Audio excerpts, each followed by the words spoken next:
Well, Ali, I wouldn't call this a calm year when we look across the globe. There was sort of no shortage of upheaval, as we know personally, not from being there, but from being up late covering things. Just a few of the things to name. The U.S. and Israel attacked Iran's nuclear sites. Nellie and I were supposed to go to Israel days later. That was, of course, canceled. Ukraine spent another year in its bloody war with Russia. Trump unleashed a trade war with China. That was later rolled back, which we'll talk about. And then there was this ceasefire in Gaza, but Hamas is kind of still in power / refusing to disband or disarm. So yeah, a quiet year for anyone in the news business. It's been super relaxing. And a lot of things unresolved, even though we've had these big peace deals that the president likes to talk about. So someone who's helped us make sense of 2025 and someone who is going to help us make sense of 2026 is Free Press columnist Niall Ferguson. Neil's a historian. He's senior fellow at the Hoover Institution at Stanford. He's written dozens of books. And he really is our go-to guy on the big geopolitical questions, both in print and on our podcasts. And so I think we should give Niall a ring. Let's do it. Niall Ferguson, welcome to Honestly. Well, hello. Hi. Ollie just gave you this very nice setup as a person who we turn to, but I have to admit that the more I'm reading you, the more scared I am about what could be coming. It feels to me like we're in a pre-war time. I mean, you've defined this time as a second Cold War, but that war seems to be heating up more and more. Bari, I don't know what you're talking about. The president of peace is in the newly remodeled White House, and it's raining peace prizes. 2026 is clearly going to be the year when Immanuel Kant's state of perpetual peace arrives.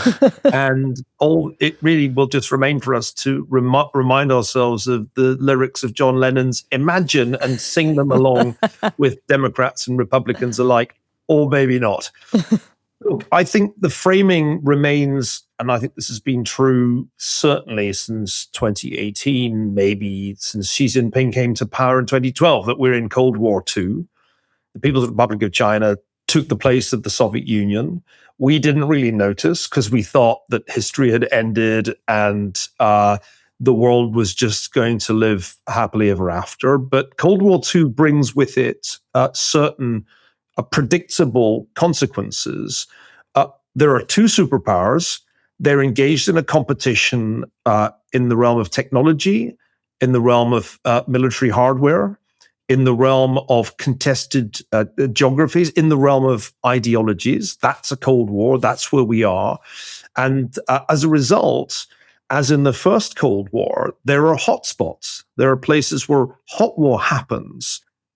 We're going to be hitting the fourth anniversary of the outbreak of the full-blown war in Ukraine back in February 2022. That's February.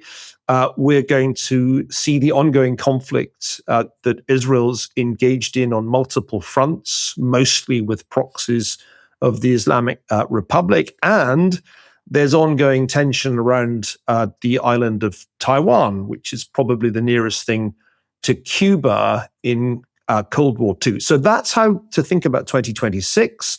I think President Trump sincerely wants to try and end conflicts, but it's much easier to start a war, ask Vladimir Putin, than it is to end one. And that's one of the lessons of 2025, I think.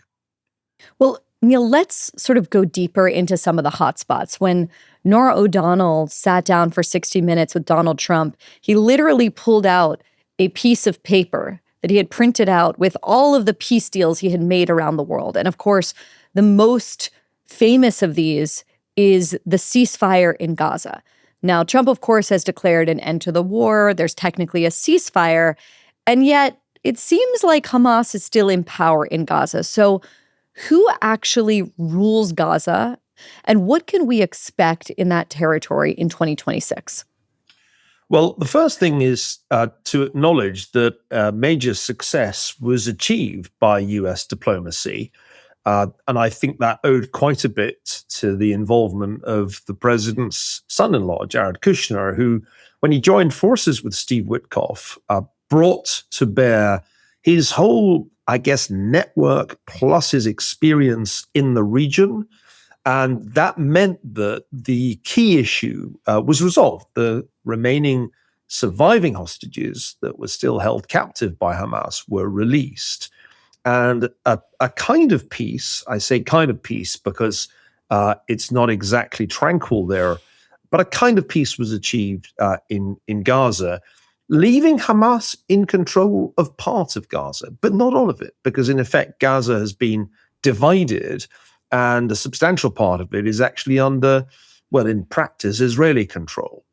The problem with Hamas is it's very difficult entirely to annihilate it. The Israeli Defense Forces had a pretty good go at this and certainly inflicted very serious damage on the organization. But it's still there in that rump of Gaza that it controls, and it's still using brutal violence to ensure that the local population doesn't question its authority. So that was an important moment and a meaningful success for President Trump, because it had been enormously difficult to resolve the problem ever since October 7th, 2023, because Israel found itself in the wake of those appalling atrocities that you and I discussed more than once, Bari, having to do two incompatible things: destroy Hamas and rescue the hostages. It was pretty much impossible to do both those things. Now it can focus on destroying Hamas without having to be concerned about hostages. But I'd just like to add one broader point. It always was a mistake of media coverage to focus on Gaza as if it was the only game or the only war in town. Israel's actually been fighting on 7 different fronts. It has been dealing not only with Hamas and Palestinian Islamic Jihad, but also with Hezbollah in Lebanon. It had to contend with the Houthis. It had problems coming at it from multiple directions, including, until quite recently, from Syria. And so you have to really understand the Middle East in a slightly broader framework than just Gaza.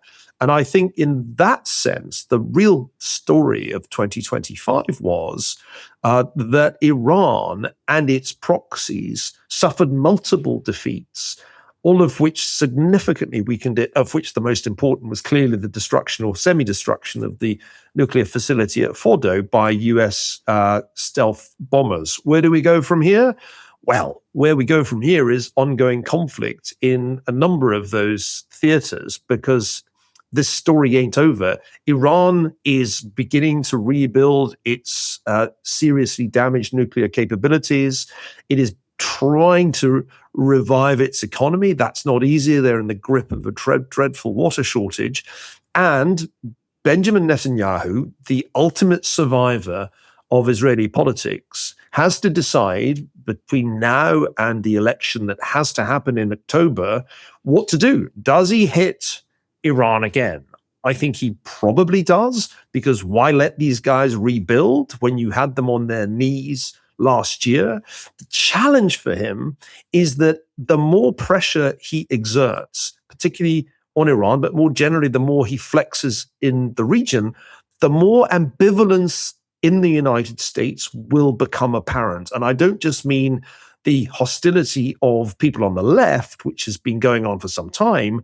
I think I'm really more concerned about the hostility on the right, on the far right of American politics towards Israel, which has been one of the really striking developments of the past 12 months. Niall, before we move on, let's just on Iran. I mean, there's the Israel-Iran dynamic, but then there's also the internal question of the stability of the Iranian regime. You know, we see now young women in Iran walking around without hijabs in the way they couldn't not so long ago. The kind of open defiance that suggests a regime that doesn't feel as strong as it once did. What are your predictions of how things look in Iran internally in 2026, and whether there could be some kind of instability there that changes things geopolitically?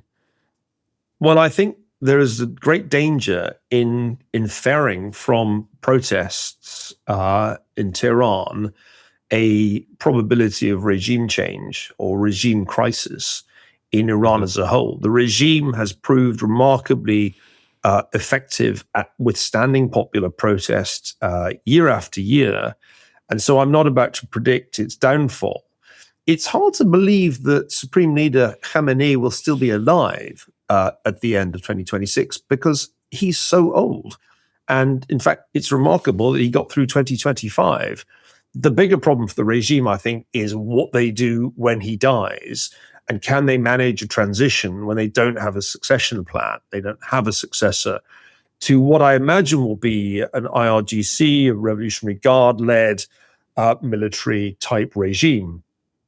I think one of the big questions for the Israeli government and the US government is what's the right thing to do to help that regime collapse? I don't think Mr. Netanyahu cares about regime change. I think he likes the idea of regime collapse. And indeed, the United States can't come up with a credible story about what the regime would change to.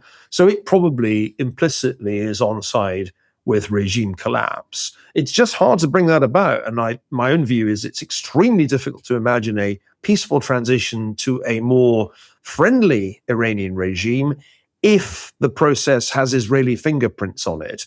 And that, I think, is one of the central strategic dilemmas, not only for Mr. Netanyahu, but also for Mr. Trump.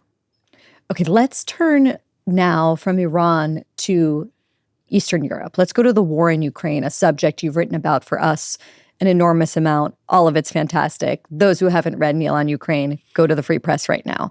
So just to review for people who have kind of tuned out that war, Russia's invasion of Ukraine began in 2022. And in the early months, there was widespread optimism, I would say, about Ukraine's ability to win the war. We're 4 years in. You tell me how many people have been killed so far in this war, Neil. How many? Oh, nobody really knows, but the Russian casualties are certainly in the hundreds of thousands. It has been an enormously bloody war. We don't know the Ukrainian death tolls. We can only guess, probably not as high because they've mostly been on the defensive. But this has been a very bloody war, partly because the weaponry has become very accurate. Drones are very reliable ways of killing people. And so it's a desperately dangerous front line where the conflict goes on. But the casualties are also mounting on the home front, particularly for Ukraine, because this past year was the year when the Russians turned to terror bombing of civilians with drones and with missiles as a deliberate strategy. So the body count is high and rising. So the question is how this ends and whether or not some kind of deal that doesn't sort of reward Russia is possible. So where is Putin's head heading into 2026, and where is Zelensky's? Well, I don't think the free press existed when this war began. It certainly didn't exist when Russia made its first move against Ukraine back in 2014. But if you were following my writing in other locations, I was saying that it was highly unlikely that Ukraine could win a war against Russia. And those who euphorically predicted a Ukrainian victory, I think, were ignoring history and ignoring the economic imbalance between these two competing states. So I was never an optimist about how this would turn out. I am emotionally engaged on the side of Ukraine. I've been to Ukraine every year, I think, since 2011. And I was there most recently in September. I can tell you better where President Zelensky's head is. I can guess was Putin's is. Of course, you can base your guess on an extremely long press conference that Putin has just held, during which, I can't say I watched it all, he made it pretty clear that he was not about to accept a compromise peace of the sort that has been on the table now for some weeks, that would leave Ukraine intact as a sovereign state with a substantial army and a US and European security guarantee. Putin's goal has been from the outset to break Ukraine as an independent sovereign state, not to allow it to continue in that capacity. It's not just about territory for him. It doesn't seem to me to matter how many square miles of the Donbass region he gets to keep. The problem for Putin is that if he gets the Donbass, but Ukraine is still viable, then he hasn't achieved his war aim. And so we can, I think, confidently predict that he doesn't accept a compromised peace deal and prepares to carry on fighting the war. For President Zelensky, things are more complicated because, well, he's running a democracy apart from anything else. And although the opinion polls are quite good for Zelensky, it's not like he's lost popular support despite a welter of corruption scandals that have embarrassed his government in the past year. The problem is just that this war is taking a terrible toll on Ukraine's people. The army is very thinly spread along a long front line. The army is an elderly army by historic standards. Last time I checked, the average age was 43, and they are struggling to recruit young men into that army. That is a very big problem in a war of attrition along a long front line when the Russians seem able to find warm bodies that can walk towards gunfire or at least drone fire in the regions east of the Urals where economic opportunities are fairly limited. So Zelensky is dealing with a fatigued population, and he knows that he needs a ceasefire. The problem is that if he buys a ceasefire at too high a price, he's going to be politically vulnerable to challenges. So his path is a much rockier one than Putin's, particularly because he has to get not only Trump, the United States, on side, but also the Europeans, who are currently providing more financial support than the United States. And since the US and the Europeans can't really agree on what an adequate or satisfactory peace would look like, it makes the diplomacy of negotiating peace extremely difficult for the Ukrainians. Putin doesn't have that problem because the people backing him are Xi Jinping plus the Iranians and the North Koreans. But Xi Jinping is a lot easier to deal with than all the different leaders that Zelensky has to spend his time mollifying. So Neil, this is this is a prediction show. So let's, if you had to distill all of that analysis down into a prediction about whether there will be an end to the war, some kind of ceasefire, some kind of deal in 2026, what would you say?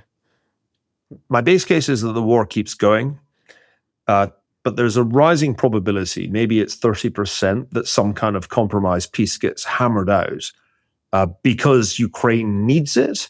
And there are pressure points that can be used to move Putin if we choose to apply pressure. So I think there's a non-zero, but it's not higher than 30% probability of at least a ceasefire in 2026. But the base case is, I'm afraid the war keeps going.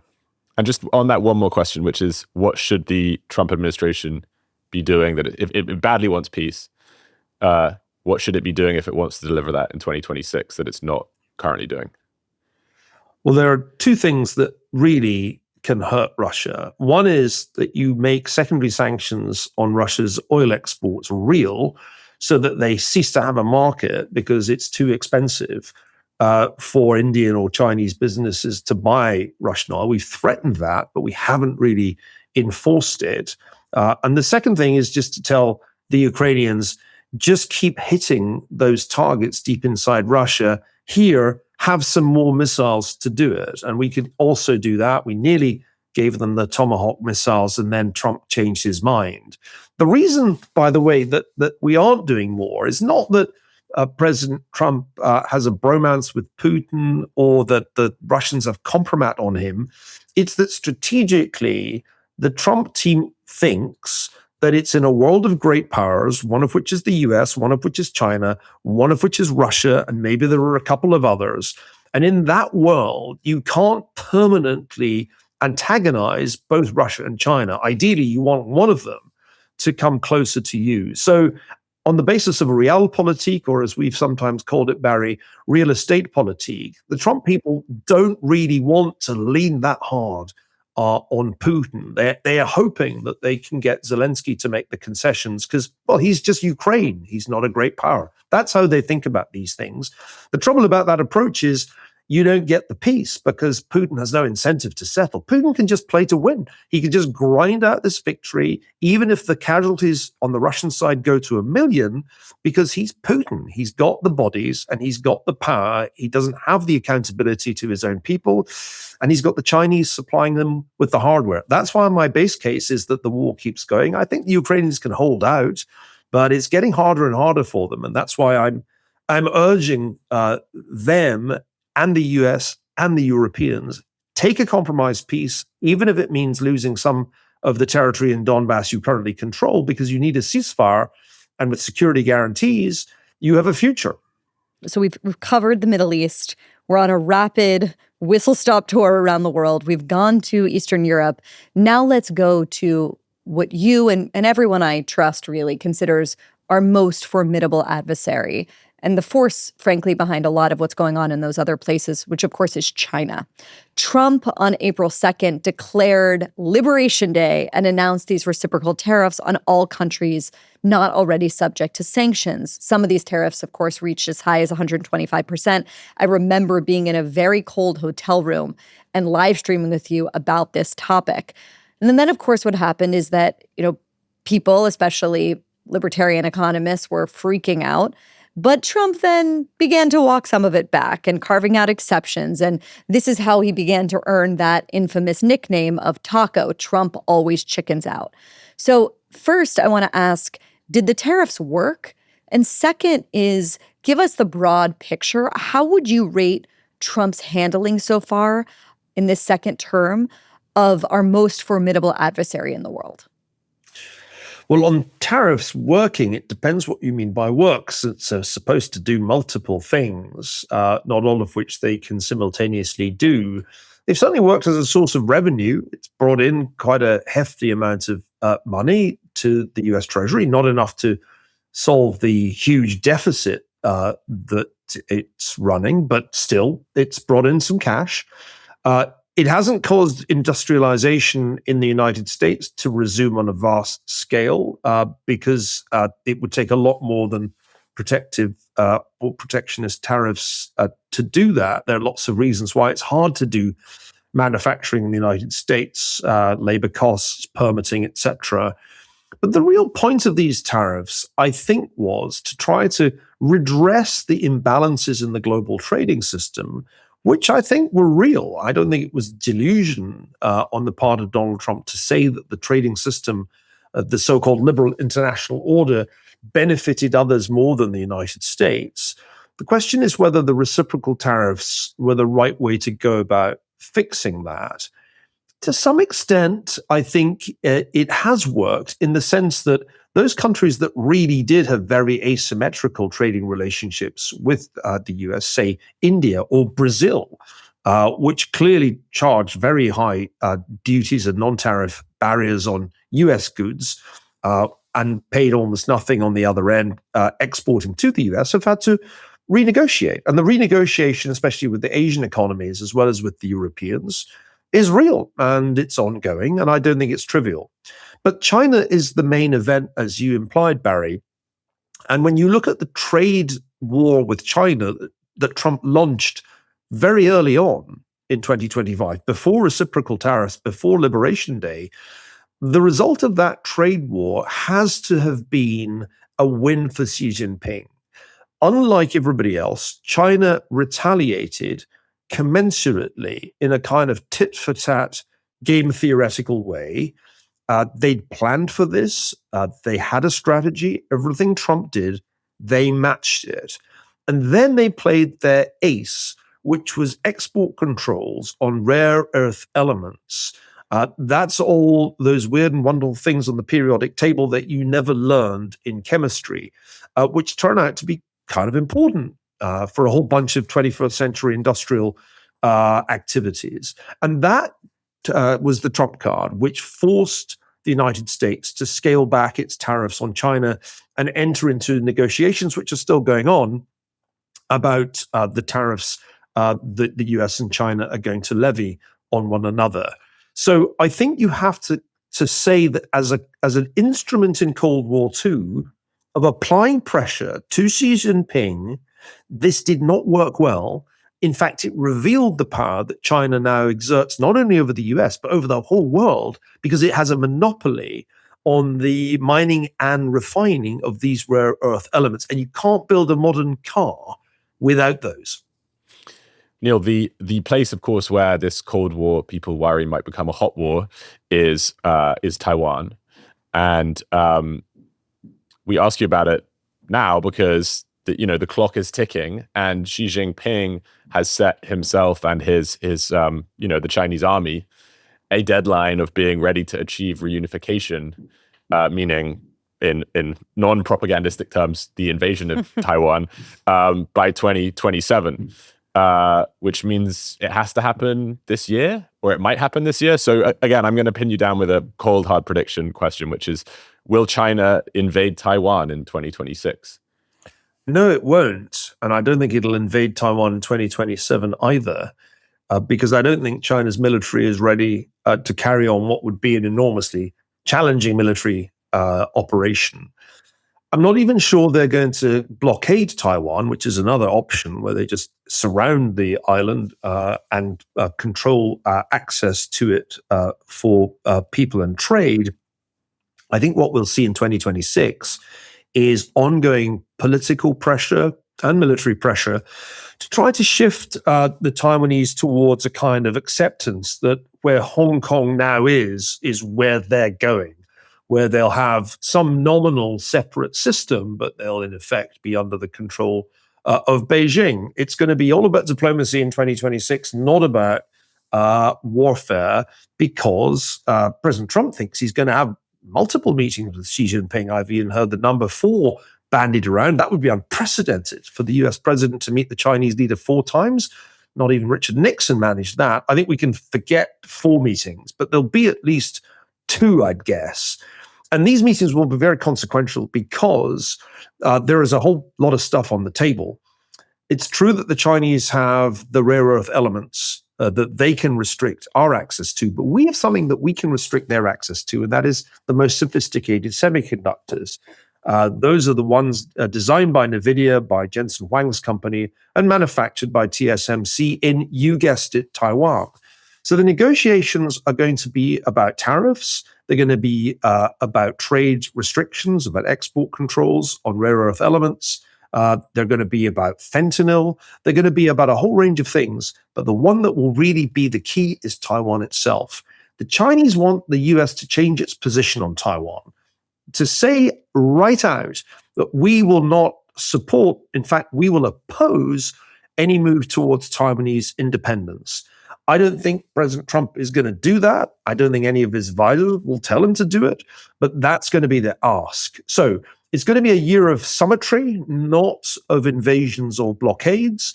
And these summits could be very consequential because there's so much on the table. This is the kind of thing you would expect in a Cold War. The 2 presidents get together. You remember summitry was such a thing back in the day. The summit, I mean, I'm old enough to remember summit mania, when you would get all kinds of excitement because Reagan was meeting Gorbachev in Reykjavik. Well, it's going to be like that, only with Trump and Xi.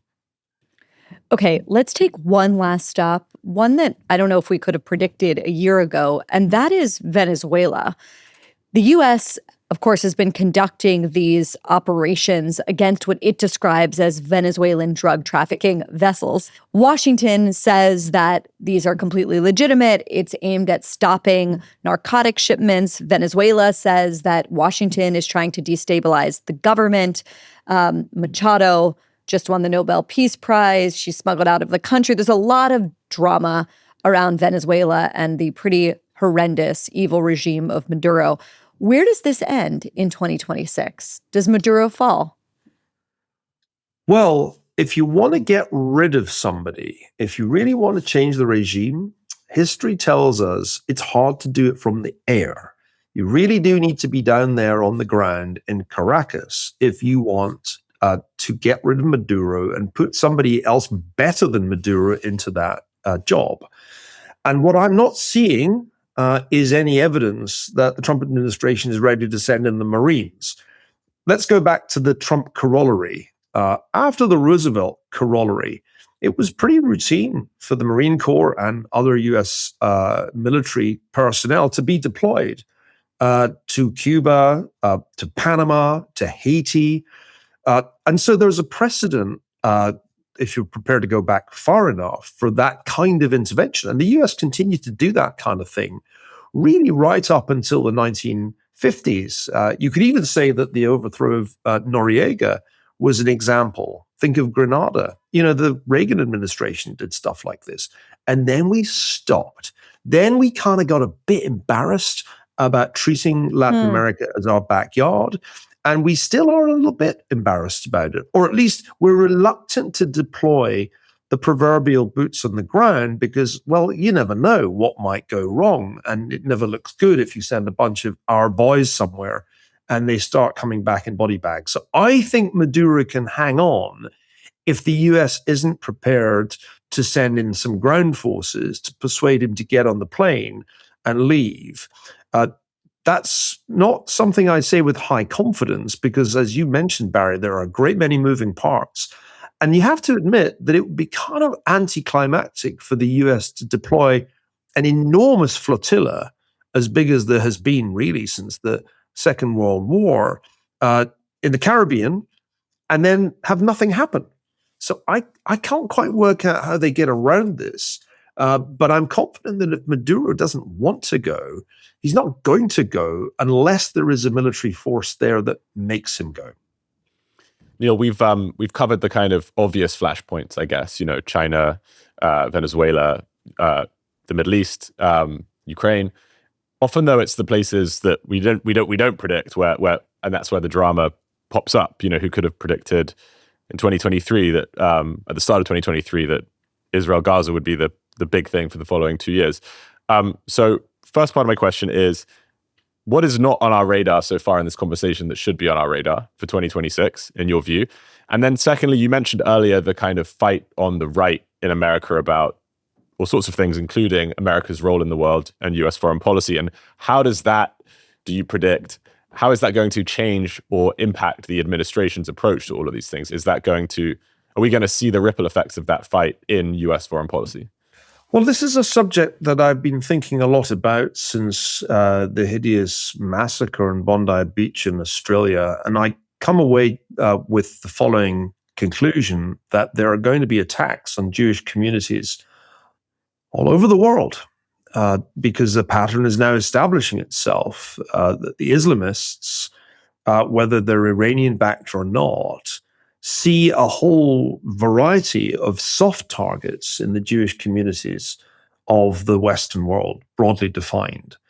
And as that violence continues, and I fear it will, then I think the whole issue of anti-Semitism is going to become a bigger and bigger issue in US politics, because those, and I associate them with Tucker Carlson and others who have supported him, those who want to flirt with the old and odious anti-Semitism of the right will, I think, be roundly condemned, as they were by Ben Shapiro just the other night, by people who understand that anti-Semitism is a truly toxic ideological substance. It's a very problematic issue for the MAGA movement because there are clearly elements in the MAGA movement in the United States that don't want to expel Tucker Carlson from their midst. So I would say the question of where are we neglecting is the location of the next major attack on a Jewish community. And since attacks happen in 2025 everywhere from England to Australia, it's really anybody's guess where the next attack occurs. I'm sad to say this, but I think we have to stare in the face the reality that anti-Semitism is on the rise. Violent attacks, pogroms are on the rise around the world. I had a conversation with an Israeli minister in November, and he made the point that if you think about anti-Semitism mainly in terms of the Holocaust, which I suppose we've been educated to do, you forget that prior to the Holocaust, pogroms, outbreaks of violence against Jewish communities were a regular feature of life in 19th century Europe, and not only in Europe. So it's the return of the pogrom, which begins to feel like one of the trends of the 2020s, perhaps the most odious trend of the 2020s. I suspect that we're going to have to deal with more of that in 2026, alas. Put on your historian's hat for a moment. How does that play out? In other words, has there ever been sort of a rising surge of anti-Semitic, frenzied violence that doesn't end with some kind of broader catastrophe? Or is it possible to somehow like put the genie back in the bottle? How does it play out more specifically? When this, I'm just asking for a friend. You know what I mean? Yeah, you're asking for a lot of friends of mine too. I think the lesson of the late 19th century is that when violence against Jews occurred in the Russian Empire, what was called the Pale of Settlement in Eastern Europe, where Jewish communities under Russian rule lived, the United States played a key role in condemning the Tsarist government and indeed restricting its access to the New York capital market. It was a remarkable time when a financial figure like Jacob Schiff could have that kind of influence. The Rothschilds in London also played a part in condemning the way that Jews were being treated. And Jewish communities found that they were supported by non-Jewish liberals, as well as many conservatives on that issue. So there is a playbook for condemning anti-Semitism and penalizing those who engage in it.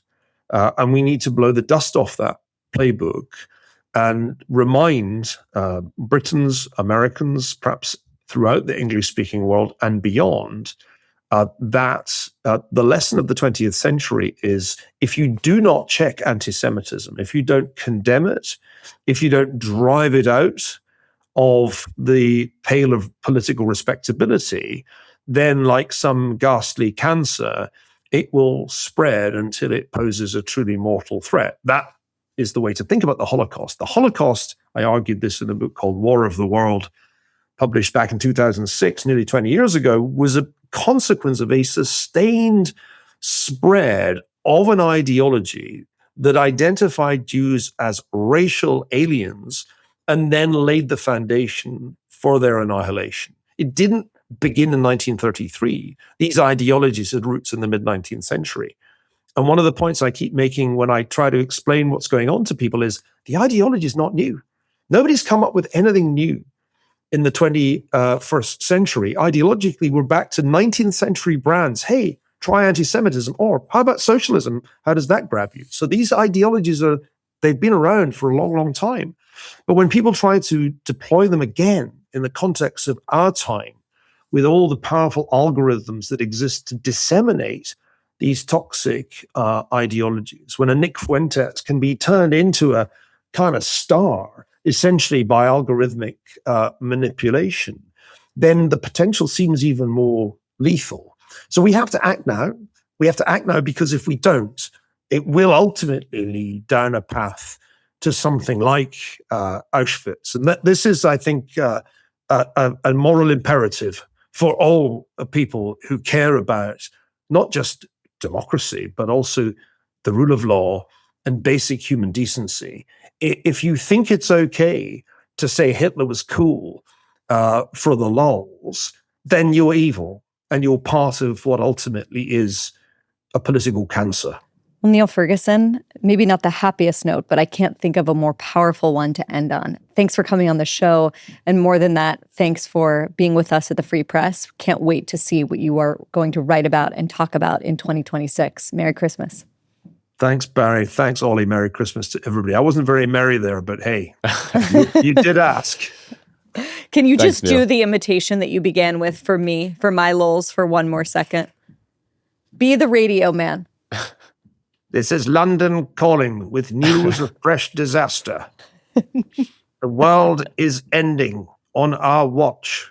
His Majesty the King will be opening a garden fete in Liverpool this afternoon at 4 p.m.